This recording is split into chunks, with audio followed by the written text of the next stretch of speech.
अंतर्राष्ट्रीय हिंदू परिषद, महिला परिषद बजरंग दल की ओजस्विनी पहुंची समस्तीपुर। भोला टॉकीज के निकट एक सभागार में उन्होंने भाषण से संबोधित किया। महिलाओं को संगठन से जोड़ने की अपील की। देखें ओजस्विनी ने क्या कही।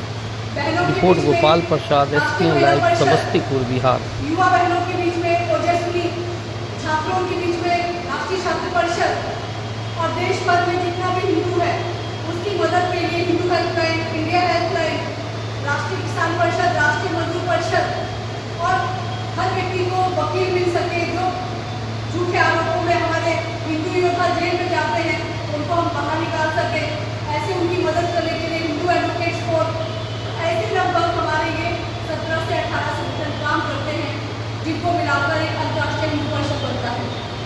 अभी तक हमारे उत्तर बिहार में मुख्य रूप से अंतर्राष्ट्रीय हिंदू परिषद और राष्ट्रीय बजरंग दल मुख्य रूप से काम कर रहे हैं, लेकिन हमारी ये समिति पूर्ण नहीं है। जिस तरह एक परिवार में माँ, बहन, बेटी, घर का बच्चा, घर का पुरुष बड़ा होता है, घर के बुजुर्ग होते हैं, वैसा ही हमारा संगठन तभी पूर्ण होगा जब इसमें भी सभी कार्यकर्ता होंगे।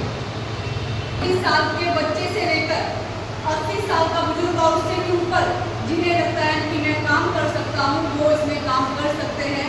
ऐसा एकमात्र संगठन है जिसमें एक पूरा परिवार काम कर सकता है। और ये जो संगठन है ये सिर्फ इसीलिए नहीं है कि हम लोगों को कहीं आंदोलन करना है, कहीं हिंदुत्व की बात उठानी है। हमारा ये जो संगठन है धर्म के साथ साथ सामाजिक काम और राष्ट्रवाद को बढ़ाने वाला एक संगठन है।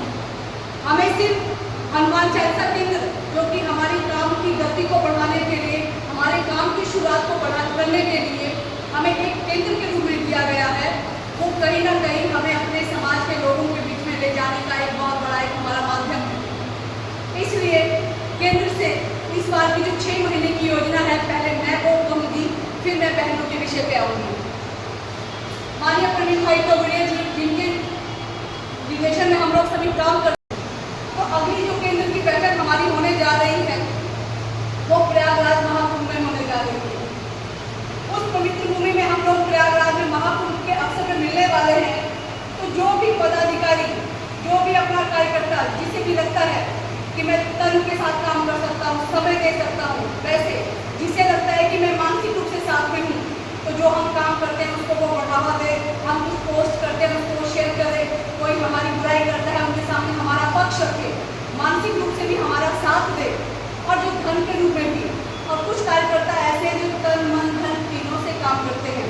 तो ऐसे जो भी अपने साथ ऐसे शुभ चिंतक, हमारे हित चिंतक हैं, हमारे कार्यकर्ता हैं, तो उनसे हमने एक निवेदन किया है कि हर पदाधिकारी कम से कम दो हनुमान चालीसा अपने अपने स्थान पर चलाए। हनुमान चालीसा चलाना कोई ऐसा नहीं है कि ये हमारे लिए कोई टारगेट है, ये है कि हम अपने लोगों के बीच में जाए। हम ऐसे लगा कि कितने पदाधिकारी हैं, मैं ही खुद अपना उदाहरण देती हूँ। मैं देश भर में घूमती हूँ, लेकिन जहाँ मेरा घर है, मेरा गाँव है, वहाँ पे चालीसा चले, अगर कोई पदाधिकारी वहाँ पे मेरे गाँव का अन्य नहीं है तो वो मेरी जिम्मेवारी बनती है कि मेरे वहाँ पे भी वो चालीसा, क्योंकि मैं सामने वाले को तो कह रही हूँ, क्या मैं खुद कर रही हूँ, क्या मैं चालीसा में वक्ता बन के तो जा रही हूँ, क्या मेरे घर में, मेरे मोहल्ले में चालीसा हो रहा है, क्या मेरे गाँव में चालीसा हो रहा है क्या?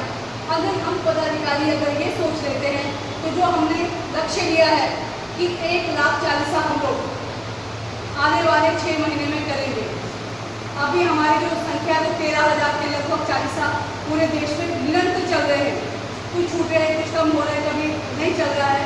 ऐसे करके लगभग हमारे 23,000 है, 23 से 24 के बीच में, लेकिन 13,000 तो ऐसे हैं जिनमें निरंतर चालीसा हो रही है पिछले 5 से 6 साल से। तो ऐसे करके हम लोगों को भी ये चालीसा केंद्र बढ़ाने हैं अपने अपने स्थान पर। तो इससे क्या होगा, हमारे संगठन का विस्तार होगा। और दूसरा आमंत्रण, जो ये आने वाली कुछ योजनाएं लागू होने वाली हैं। पहला, जो भी चालीसा चलाएगा वो प्रमुख और उसके साथ के जो 5-7 जो प्रमुख कार्यकर्ता होंगे वो परिवार सहित उस केंद्र की बैठक में आमंत्रित